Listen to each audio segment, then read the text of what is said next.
Hello दोस्तों, welcome back. जैसा कि आप सभी को पता है कि हमने जो पुरानी सीरीज चल रही थी अपनी, वो हमने कंप्लीट कर लिया। तो उसके बाद हम एक न्यू सीरीज लेके आए जिसमें हम रीजनिंग को हम बेसिक से कवर करेंगे। रीजनिंग को हम बेसिक से कवर करेंगे और कॉन्सेप्ट के साथ, ठीक है। तो जैसा कि हम रीजनिंग में सबसे पहले हम डायरेक्शन सेंस से ही चलते हैं, डायरेक्शन वाले टॉपिक से ही हम चलते हैं। तो डायरेक्शन से जैसे कंप्लीट हो गया, वे उसमें जो जो कॉन्सेप्ट है वो सभी हम क्लियर करेंगे। उसी के साथ जैसे जैसे नेक्स्ट टॉपिक आता जाएगा ना, उसके सारे बेसिक जो कॉन्सेप्ट है उन सभी को हम कवर करते हुए चलेंगे।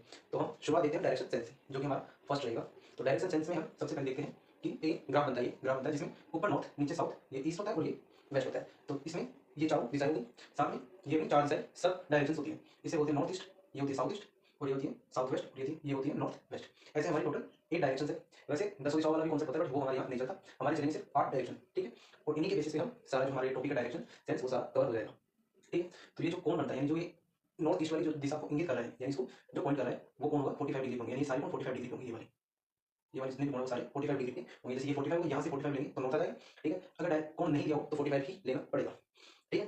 अब उसी के साथ हम एक और देखते हैं कि इसमें डायरेक्शन में एक कॉन्सेप्ट सबसे ज्यादा चलता है, वो होता है घड़ी की दिशा वाला। घड़ी की दिशा हमें कौन सी दिशा देती है? राइट, राइट यानी दायां, ठीक है।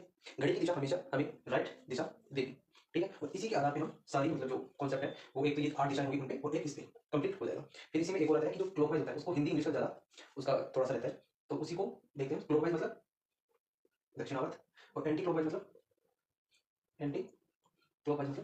क्या हो गया? वामावर्त।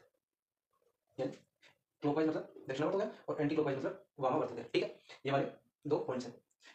यानी क्लॉकवाइज मतलब दक्षिणावर्त, दक्षिणावर्त मतलब कौन सी दिशा? राइट, ठीक है। और वामावर्त यानी एंटी क्लॉकवाइज यानी लेफ्ट हो जाएगा फिर वो, ठीक है। तो जैसे ये वाला अपना कार्तीय तल हो गया, यानी ग्राफ हो गया, उसमें नॉर्थ ईस्ट साउथ वेस्ट, ये नॉर्थ ईस्ट, ये साउथ ईस्ट, ये साउथ वेस्ट, और ये नॉर्थ वेस्ट, ठीक है।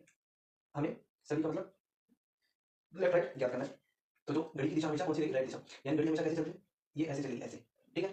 तो ये वाला नीचे की तरफ आएगा, मतलब ये नीचे चलेगी ऐसे। तो ये कौन सी होगी? राइट। तो ऊपर वाली लेफ्ट, ये राइट तो ये लेफ्ट होगी, ये राइट तो ये लेफ्ट हो गया, ये राइट ये लेफ्ट, ये राइट ये लेफ्ट हो गया, ये राइट ये लेफ्ट हो गया, ये राइट ये लेफ्ट हो गया, फिर से ये राइट और ये लेफ्ट हो गया। यानी घड़ी की दिशा हमेशा राइट ही देती है, ठीक है। आई होप ये वाला आपको कॉन्सेप्ट समझ में आ गया। और इसी तरीके से हम पूरा जो रीजनिंग है वो कंप्लीट करेंगे कॉन्सेप्ट के साथ विद एग्जांपल, ठीक है।